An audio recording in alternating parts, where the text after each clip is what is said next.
Hello, guys. How we doing? Welcome back to the Free Hammers podcast. Let's just put that little link up there again. Yeah, it's been a while, mate. Sorry for the lack of videos this week. Honestly, it's just been so busy, so hectic in my work. We've had ministerial visits, Olympic athletes visiting the school, and it's just, just been a constant Luke's been on telly, BBC Superstar. Yeah, and I'm waiting for the videos to actually come out, to be honest with you. But yeah, it's been a fun experience this week at work, and to be honest with you, there ain't much news West Ham, is there, really, mate, in terms of West Ham? And, me and Paul don't just want to come on here and just talk a load of waffle just because we want to. But the only thing really is we've signed that young boy from Celtic. I cannot remember his name for the life of me. What was his name? It's a young bloke anyway. He's about 19. He's supposed to be quite a good player. A little bit of controversy around him, but we won't go into that unless other people do. We're linked with that Eduardo again from Celtic. Is that his name, Eduardo? Eduard. Yeah, Eduard. We're linked with him again. And the guy from Fiorentina, is it? Milaholovic or something like that? Yeah, it is centre back, yeah. Yeah. That's another one we're linked with. Adam Armstrong, apparently his price is going down. I think the more important thing is other players that may go to other clubs that could open up opportunities. I think if Sancho goes to Manchester United, I think that more or less guarantees Lingard coming there. Yeah. I think he'll come anyway, mate. There's no way that they're going to be able to guarantee him playing time, and that's obviously what he wants. They're not going to be able to guarantee him playing time, even with the squad as it is now, let alone, like you say, if they sign Sancho as well. And still, I'd be very surprised if he doesn't become a West Ham player. I really will by the end of the window. But like you say, nothing's really going on. All the words seems to be that nothing's going to happen until after the Euros. Clubs are waiting to see how their players do. If they have a good tournament, obviously they're open. It'll put the prices up, start a bidding war, that kind of thing. So, yeah, there's not, as far as, like you say, West Ham and transfer news, not a lot going on. The new kit's still nothing at all. The player's name is Armstrong Okie Flex. Oh, that's a good name, Okie Flex. Yeah. Armstrong Okie Flex. But, yeah, mate, but again, it's with most clubs, no one's really made a transfer yet. There's been, bids going in, bloody, who was it, Man City the other day, 100 million for Grealish. If they got Grealish, Foden, and Kane, Jesus Christ, you may as well just hand them the title now, no? Yeah, he's definitely, mate. They're hard enough to stop as it is, and like you say, if they get Kane, goal machine, add Grealish to that, probably I reckon to replace Sterling. Yeah. There'll be some team. Yeah, definitely, mate. Definitely. I'm just looking through see if there is any major news that I've missed, because I don't want to miss too much of West Ham stuff. Oh, look, there's a little bit there about Marlon Airwood now customises cars. That's how low the news is at the minute, mate. Do you know what? Yesterday afternoon, I sat for about half hour watching Danny Gabardon do a live stream DJ set. Oh, well. And do you know what? He was playing some tunes, but I felt a bit bad because, including me, there was about 11 people watching. Oh, really? Yeah. The other rumours that are floating around, obviously, still is Yarmolenko and Anderson. Apparently, only 15 million we might get for the both. What do you make of that? It's not surprising, mate. I mean, Yarmolenko, he's having a good tournament, which helps. But everyone knows about he's had injury problems recently, and he's on massive wages, huge wages. I think he's our highest paid player. Yeah, I think it's about 145, I think. Yeah, he's on massive wages, so it's going to be tough finding another club that's going to take them wages on. So, and then Anderson's hardly played in a year and a half. Yeah. When he couldn't even get in the Porto squad some weeks. So I don't think he's on big wages.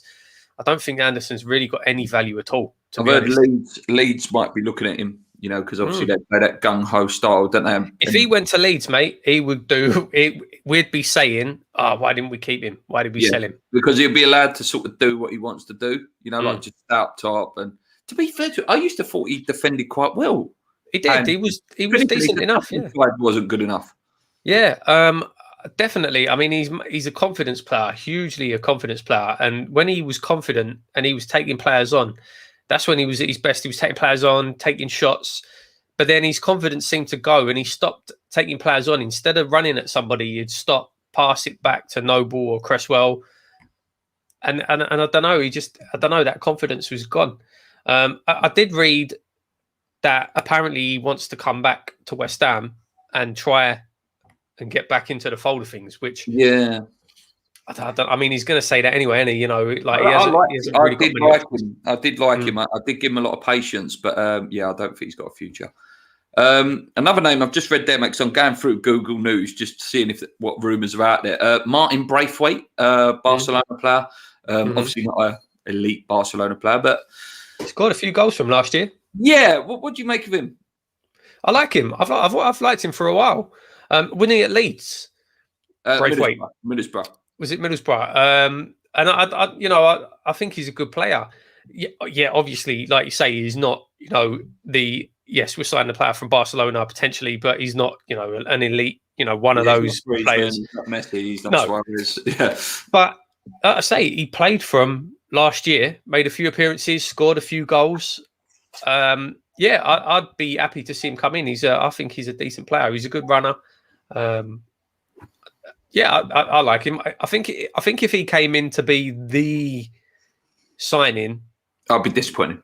Yeah, it'd be disappointing. Yeah. But to come in as a major signing and one, here's a good topic actually, mate. Just remembering now from in the week, El Nesri again.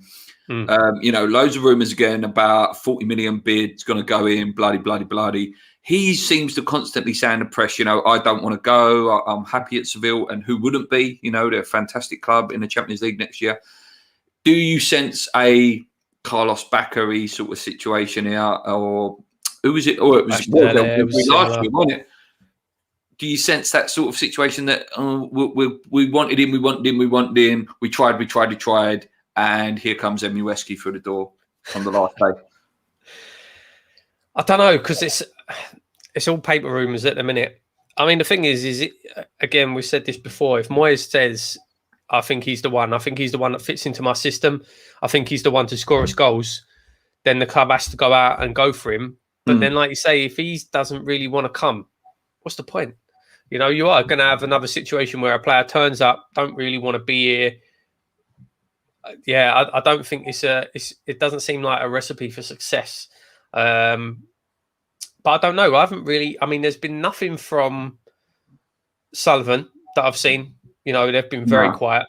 It seems to be, like I say, that guy we linked with, that Florentina guy, that Milenkovic, or I'm just getting his name up there, Florentina. I didn't realise how big he is, 6'5".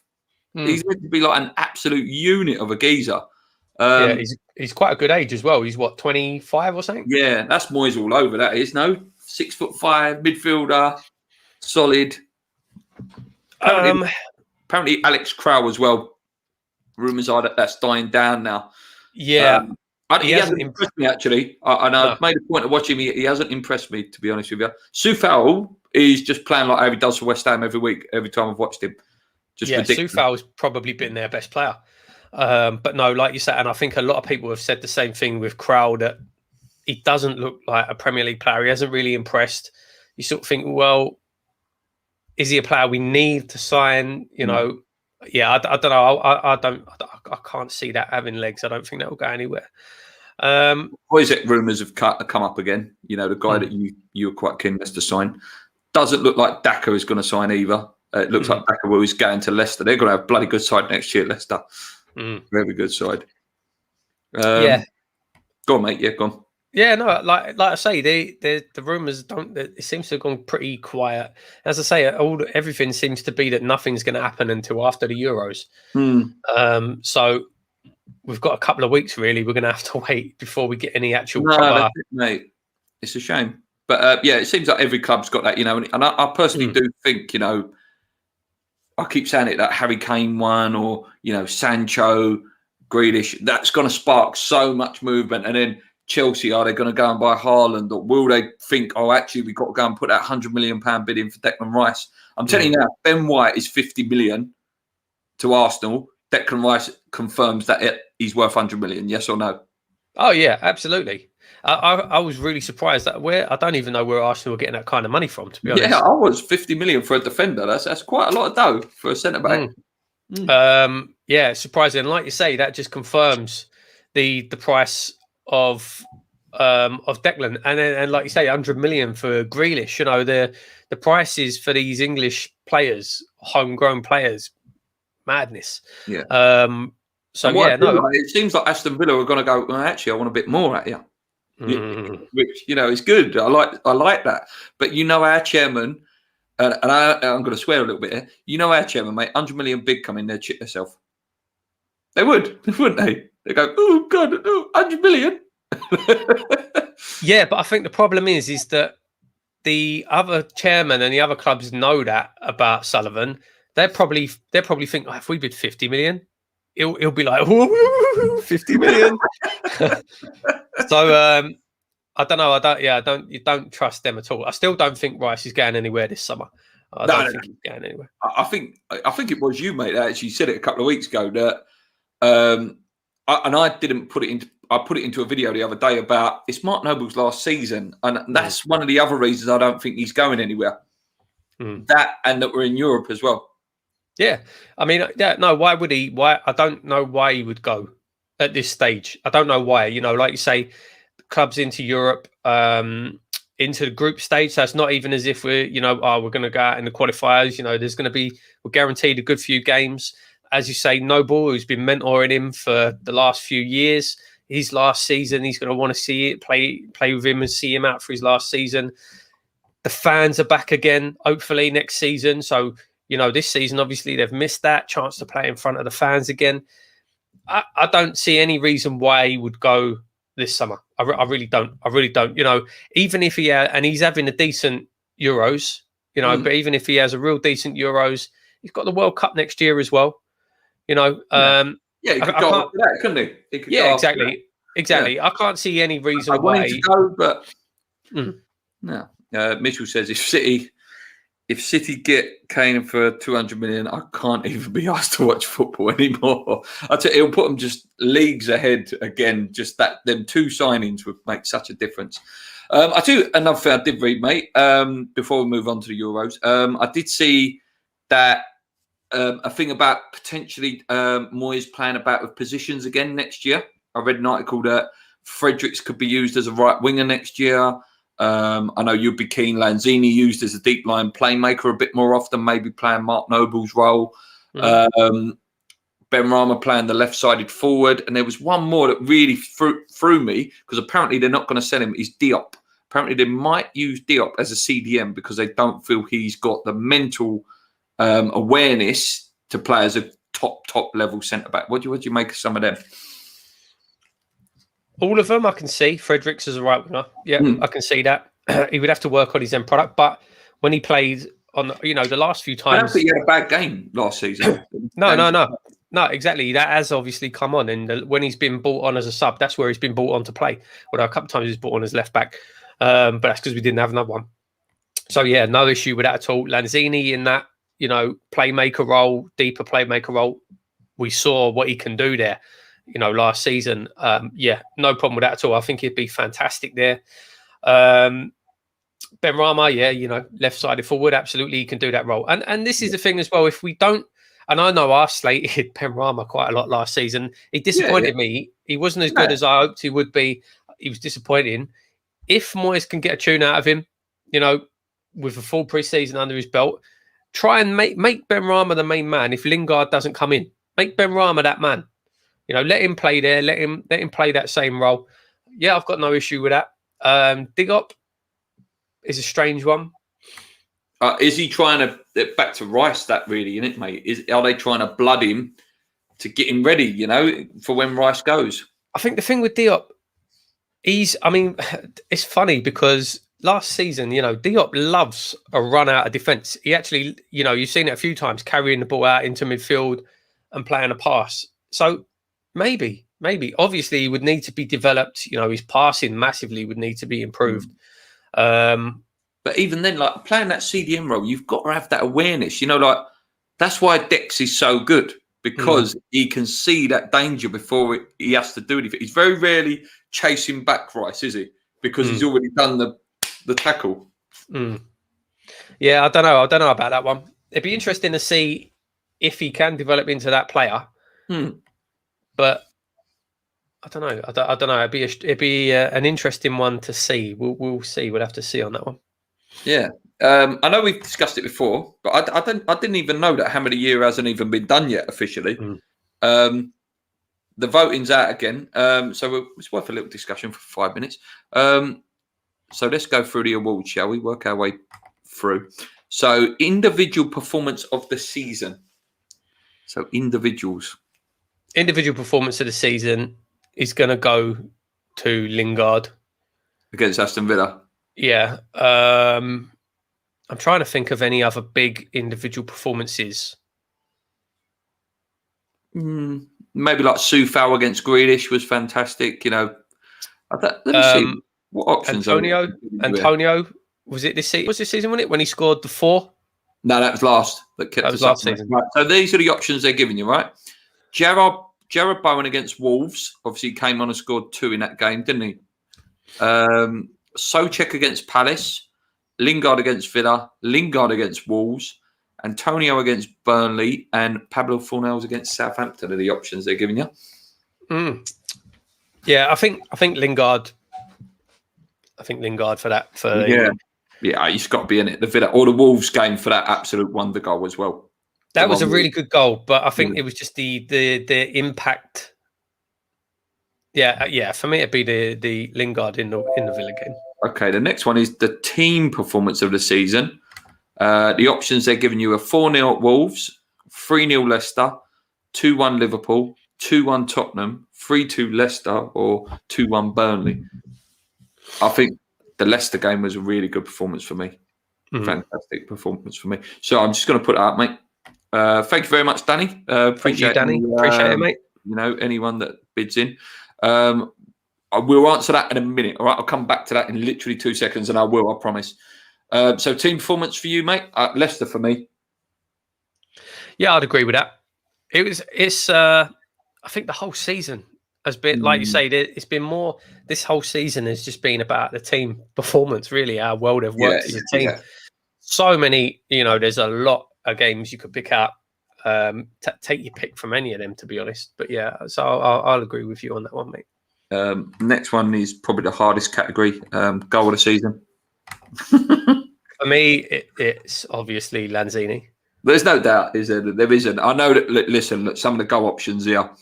Pablo Fornals against Leicester, obviously the one where he bolted down, then he was snow on it.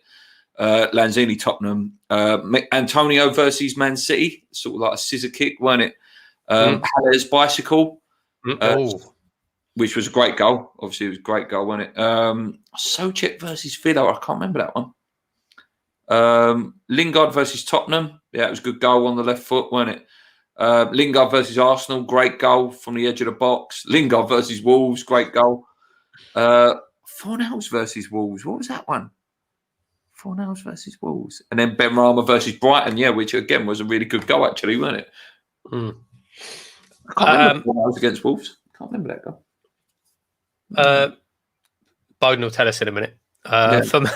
For me, it has to be like some really good goals. Technically, the Haller goal, the bike, was probably the best goal. Oh yeah, but the Lanzini goal for the moment. Yeah, I've not gone that mad, mate. I know we spoke about it so many times, but it was just pure madness. It was madness.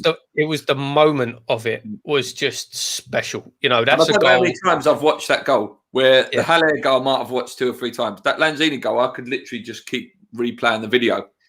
Yeah, it reminds me of the Tevez goal against Tottenham.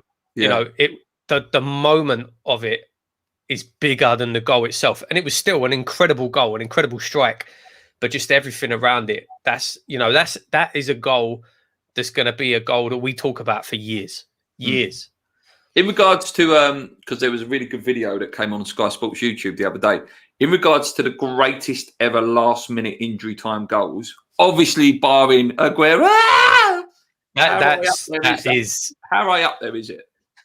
For a West Ham fan, it's right up the top. Yeah. I don't know, like, for as far as other teams go and their perspective on it, I don't know. But as a West Ham fan, obviously that's well up there. But yeah, that Aguero, you talk about moments. That's probably the greatest moment ever. that will ever happen ever in the Premier League. It's so true what Martin Tyler said that day, wasn't it? You will never ever see this again. You won't. Premier League won in the last second. I still remember where I was watching it as well. And last one before we go back to Danny's question, your hammer of the year, mate. It's between the three, really, isn't it? Declan, Soufal, and Souček. Yeah, if it weren't for the injury, I'd be giving it to Ogbonna. It's really difficult to pick out of those three. It really is. It really is. No, it really is. And even Lingard's got a shout.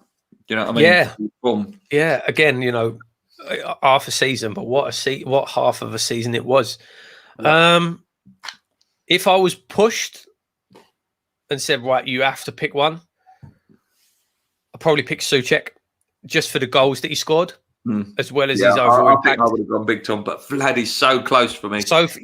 He is. He's the consistency and the professionalism. What a signing. What an amazing signing he was. But for the goals, and I think Souček. Yeah. Right, let's go back to Danny's question. And for you, Dan, I have actually, I'm on West Ham's website now, so we'll have a little look for you. Here we go. Let's get to load up. So, here we go. So, our first game is in Scotland against Dundee, Friday the 9th of July. Not long away, actually. What's that? 2 weeks' time? 2 weeks yesterday, I think that is. And then a classic game that's not been on for such a long time. I used to go every single year, West Ham versus Leyton Orient. Then we've got Northampton, Reading, and Celtic. Celtic game be a good one. And Reading. Yeah, and then obviously the season starts. Not a bad little start there, is it? No, it's a nice little run of pre-season fixtures there. Couple of games, like you say. You've got Orient in there's always a good one. And then the Celtic one to finish off, a nice sort of glamour tie. Loads of ex-West Ham and Celtic players, that have played for the same club. There's loads down the years. I know we've discussed the fixtures, though, mate, a few weeks ago, but for anyone who didn't see that show, one thing we picked out, mate, is there's not really a hard phase, is there? There's not really like a massive, 3 games where you think, oh, Jesus, that's going to be a nightmare. No, there's no run there where you look at and you think, oh, I don't like that run. It's quite a well-balanced season, the same way there's not really a run where you think, yeah, we've got, There's potentially dodgy there. Liverpool, Wolves, and Man City. That's potentially dodgy if Wolves have a good season. But to be honest with you, we should hopefully, if we do play like we did last year, it shouldn't be too bad. To be honest with you, yeah, there's not a lot to fear there. And like you say, there's no real dodgy runs. Depending on the squad, balancing it with European games, I think we could have another good season. I hope so. Yeah. Tam Bonan said, I've created loads of fake Algerian Otmo addresses to vote for Ben Rama as Hammer of the Year. Do you remember what was that year where they weren't going to do it and everyone was going to vote for someone? Was it Dean Ashton when Dean Ashton got injured and it was such a bad season? They was all just going to vote for him a couple of seasons, about 10 years ago. Kieran says, good day to Luke and Paul. And the Arsenal boy did it against Liverpool. The Arsenal boy did it. I don't know that one, mate. Sorry, you just reword that for me. Right, that's enough for West Ham because there really ain't much out there. There really ain't. Obviously, good news that Moyes signed his contract a couple of weeks ago. That's the only good thing that's going forward. But I think we'll know a bit more in about 2-3 weeks' time. I think about 2-3 weeks' time. And Hugh Gill. Right, so European Championship, mate. Italy's through. Obviously, you're playing tonight at 9 o'clock, 8 o'clock. Are you playing? Oh, Austria, wasn't it? Austria. Let's have a look. Let's have a little look at the tournament, shall we? Shall we have a little look? Let's see if I can get. What's the best thing to get the tournament thing up? England are on a nice. They've got the nice side of the draw. All the other sort of big teams are on the other side. Italy, first one out against Austria. I'm pretty sure Arnautovic is back after his ban. Yep. Honestly, I'm not too worried. I don't think it'll be much trouble. I think Italy will probably win quite easily. But then after that, then you start getting into the big boys, and there's a lot of potential real tasty ties coming up as well. Oh yeah. I'm just trying to find it first now, mate, just so I don't make any mistakes when I'm talking here. Just bear with me 2 seconds, guys. Do apologise. Right, here we go. I'm on BBC website here. Let's have a look. So today, obviously at 5 o'clock, decent little game. This Wales versus Denmark. What do you reckon on that one, mate? Wales Denmark. Interesting game. I think Wales have definitely got the ability to win that and to go through. Denmark, obviously, without Eriksson. Yeah, I think there's a really good shout for Wales there. I think if Wales, and especially obviously if Gareth Bale turns up, it could be a decent game. I think Wales will go through. And then your boys have obviously, mate. I'll give my opinion on that. Yeah, Italy should win that. You know, they've been, barring Belgium, I think they've been the most impressive team in the tournament so far. You know, just look completely different to any Italy team I've ever seen in terms of attacking threat and just beautiful fluid football. That, like, you can't take that away from them. The fluidness of the team is an absolute joke. Yeah, I think Italy could win that quite comfortably as well, actually. I think that, I'm going to say 2-0, but a real comfortable 2-0. Wales, Denmark. I'm going to say Wales on penalties. I'm going to say Wales go for them, because one of them's going to go penalties. One of these rounds, they're not all going to be just simplified. Tomorrow, Holland, Czech. I think Holland's going to win. I'd love the Czechs to win. But I've been quite impressed with Holland going forward. That Depay looks, you know, the reason he's gone to Barcelona, you know, he looks like he's reached that potential that he didn't get to at Man United, no? Yeah, no, I agree. I agree completely. As much as we'd all love to see the Czech boys go through, I can't see it. I think Holland, I think Netherlands will beat them. I think they'll beat them quite easily as well, if I'm being perfectly honest. Yeah. Like you say, as much as we'd all love to see. They finished third place as well, the Czechs, didn't they? You know, they didn't finish second or first. They got through the back doorway. But, I think Holland win that one. And then the other one, that really is that's a glamour tie, you know, Belgium, Portugal. And, you know, Cristiano Ronaldo has turned up for this tournament. He has turned up. And so is Lukaku. Lukaku, mate, yeah. That is a really good game. And then the winner of that is, if Italy go through, they will play the winner of that game. Oh, Jesus. How good is Kevin De Bruyne as well when he came on the other day? Did you see that game when he came on, assist and a goal? Ridiculous. He's ridiculous. That's a really, really, really tough game to call. It really is. That'll be a really, like you say, a really good game to watch. It is a proper, like, I don't know. I really don't know. Belgium, probably, if I had to put money down, it would be Belgium. But Ronnie's just capable of turning the game on his own. He is. Yeah, really difficult to call. You talk about penalties, mate. That's one that I could see going extra time penalties. Is there extra time in this tournament? Yeah, I think. Or is it straight penalties? But yeah, that's one I could see. Tough game. Really tough. Really good game. It is really tough game to call that one. On Monday. That's what I was saying as well. So about this side of the draw. So France are on this side of the draw as well. Yeah. England, if they go through, they should at least get semi-final. All of those teams, you know, most of those teams are going to be out by the time England get to the point where they have to face them. Yeah, no. Yeah, it's an interesting one. Croatia, Spain. That's a dodgy one as well, you know. I know Spain turned up the other day, but they got given 3 goals in that game. I don't know if you actually see it. Like, they got given 3. Own goal. And honestly, Spain haven't been great. They haven't been great. Modric still turning it on for Croatia. What a goal. Yeah, that's an interesting one. That's a tough one to call that as well. Tough one to call. Neither of those teams are going to trouble the actual. I think Croatia's going to win that. Yeah, neither of those teams are going to trouble the actual tournament itself. You know, they'll probably go. Whoever goes through here will probably go out in the next round anyway. But yeah, that's a. I don't know if that'll be a very exciting game to watch. Unfortunately, I think that could be a bit of a boring one. Yeah. Next one, France. I've got to admit, France have not impressed me at all in this tournament. They really ain't. They look very average. They've drawn 2 games. Obviously, they won their first game. I'm waiting for France to arrive. Like our, Italy arrived. Could you say England's arrived yet? Holland have arrived and all that. What about you, mate, as a neutral watching France? They've not impressed me at all. I think it's just the ability in their team that this is the thing, is if they click, forget about it. And like you say, you're just waiting for that to happen. You're just waiting for that spark. As far as that game goes, I don't think they'll have any trouble beating Switzerland. That's kind of a bit of a buy for them. Yeah. And I believe they've got a tough game as well after that. I believe they will have a really tough game after that.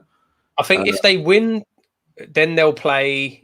I can't think who France play, but then it could potentially be a France-Italy semi-final.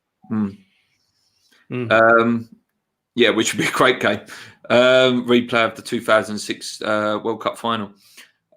England-Germany, mate. The return of the rival. What do you reckon on that one? Do you know what? For this one, actually, let's just go full screen for this one.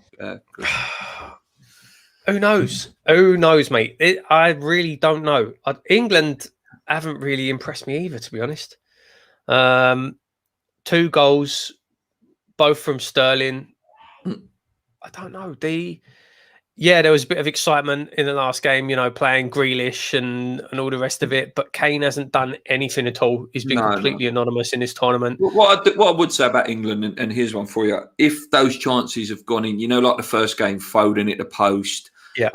I think Sterling hit the post in the second game, and then someone else hit the post in the last game. If they go in, is it like a different game? Would maybe you see England open up a bit more? And I don't know. I think and I've praised Southgate quite a lot. And I see a comment there from D. Lee. Would any Premier League club offer Southgate a job? I don't think so. I don't think so either. I think Palace. Like Palace, maybe.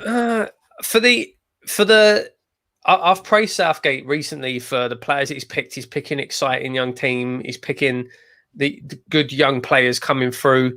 But then, like you say, in the games, he's been real standoffish, pragmatic.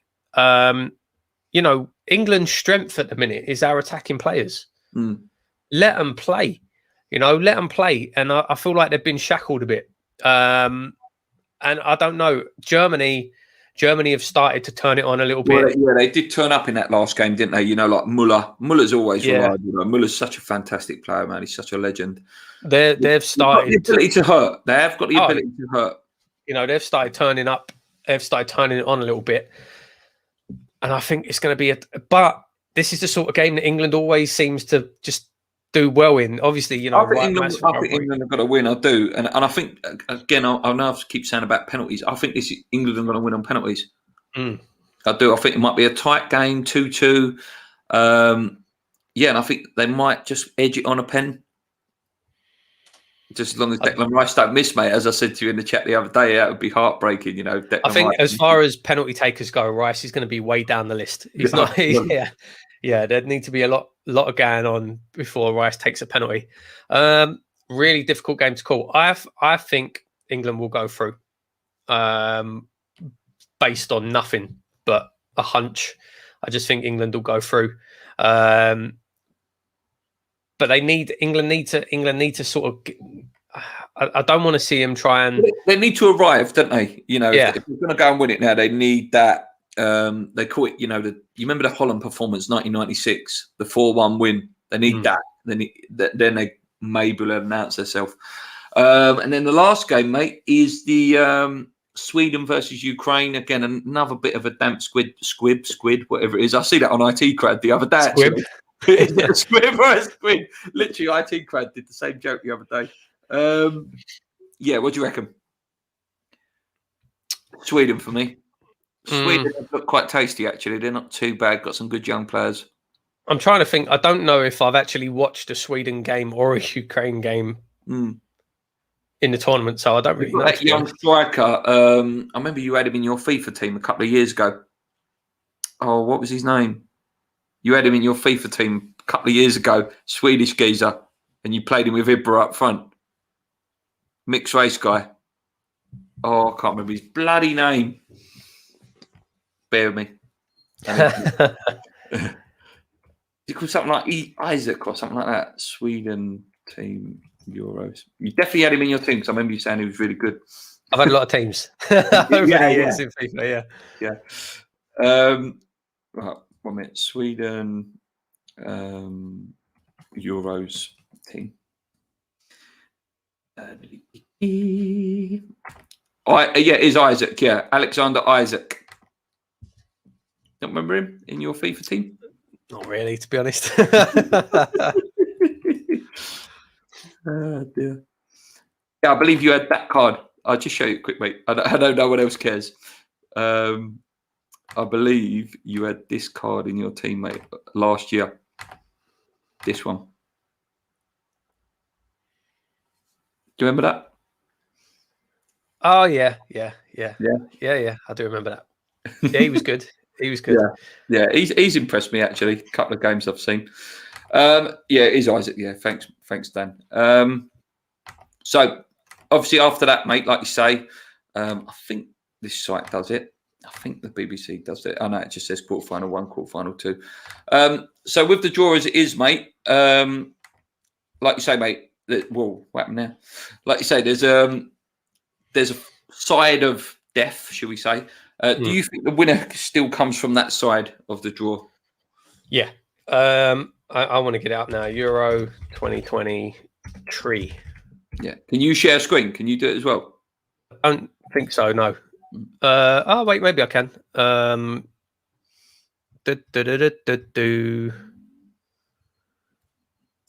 Is that it? No. Or post it in the private chat? Euro 2020.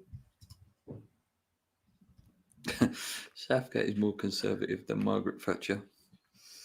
While Paul's doing that, I would have Eddie Howe for the England job. Yeah, it's another one that potentially could go there after that. But apparently they're going to offer him a new contract, whether he, however successful he is in this tournament. So we've got him for at least another year at Southgate.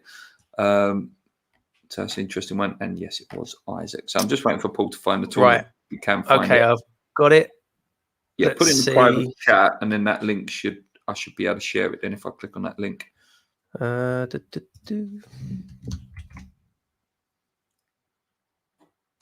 Right, bear with me. There we go. Right, okay.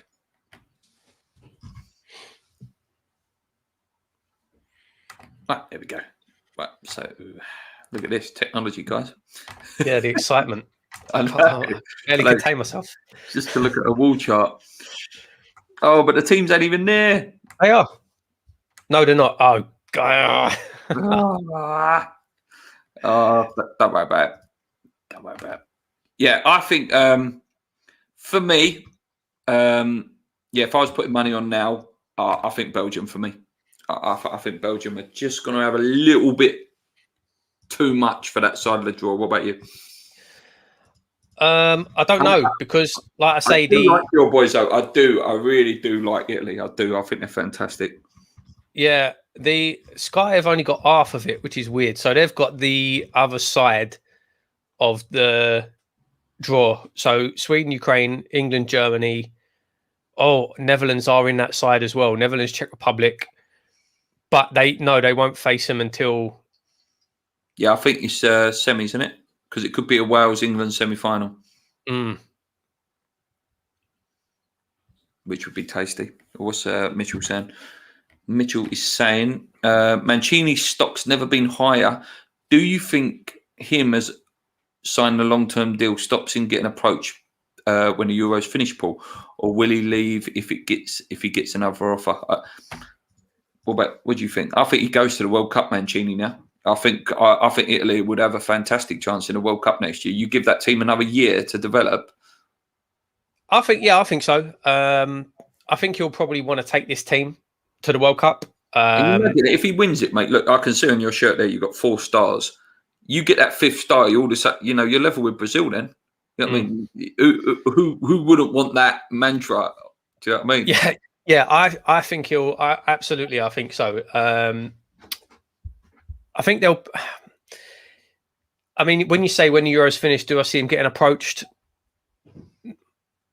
Not really, not yet. Like I say, I think definitely. I think he's going to want to be taking Italy to the World Cup. Potentially, maybe being Chelsea manager one day. Mm. Sort of manager that Chelsea may go for. He's exactly the sort of manager that they would go for, possibly. But I can't. I don't know. I sort of feel like he would want to stay in Italy, and then, you know, where's he going to go? I don't know. Maybe Inter Milan. I don't know.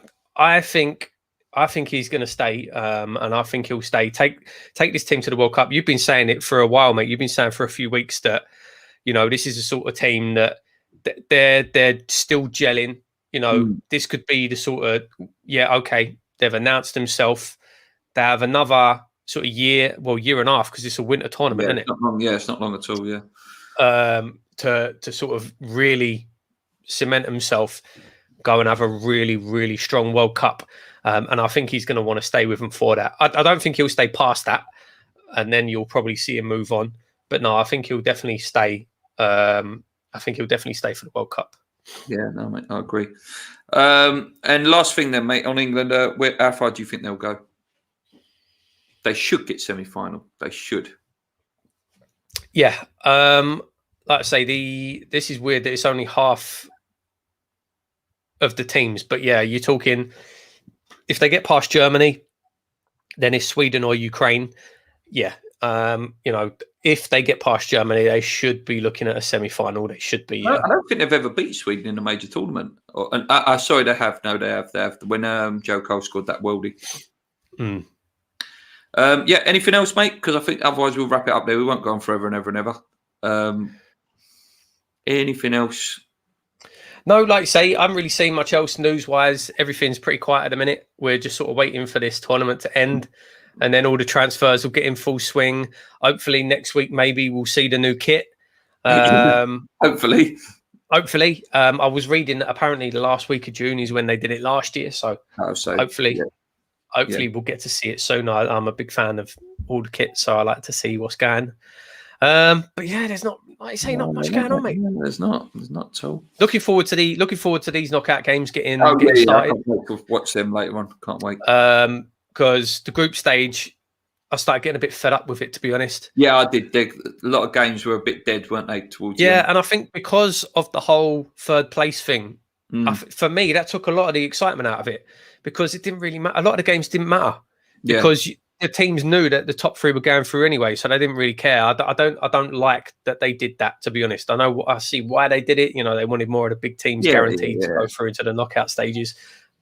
Not a fan of it myself, because for me it just made the group stage kind of pointless. I've got one for you, mate. Actually, just before we go, was announced yesterday. Just come back in my head there, and it does benefit West Ham potentially, depending on what your views are on it.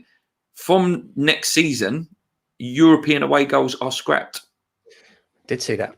Yeah, what do you make of that? Good thing, bad thing? I think it's a good thing. The away goal rule does add some excitement, but I think the issue with it is it kind of just means the home team are more focused on defending that, because they don't want to concede an away goal. Do you know what I mean? Yeah. This would encourage more goals, surely. You know, you would think so, because the home it means, I think the away goal rule takes away home advantage, which in a two-legged tie doesn't make sense. You know what? Someone made a really good point actually on it. In a two-legged tie, the team that's at home first doesn't get extra time and penalties, etc. Where the away team, you know, potentially gets that extra time and penalties to get through, and then there's an extra advantage because of that away goal rule that counts up until after extra time. It's a good point. Yeah, it's a very good point. Absolutely. I like it. Like I say, I think it will give back that home advantage. You'll see the home teams want to go out and win in their own stadium more, whereas before they'd be scared of conceding that goal, because obviously that goal is worth 2. And, you know, I think it's... I'm pleased with the change. Yeah. Well, we're going to wrap it up there, guys. Like I say, not much to talk about West Ham. There's no games, obviously, or anything, or any players coming in. Just nice little chat. Me and Paul will hopefully be back next week or at some point, to discuss, the rest of the tournament. We'll be getting right down to the nitty gritty then. Until next time, guys, hit that like button if you haven't already and subscribe. Just going to read out this last comment. I'm on an oil truck and I just wish the European club tournaments would go straight back to the knockout system. I think a lot of people would like that as well, mate. Anyway, guys, till next time, come on you irons, keep believing.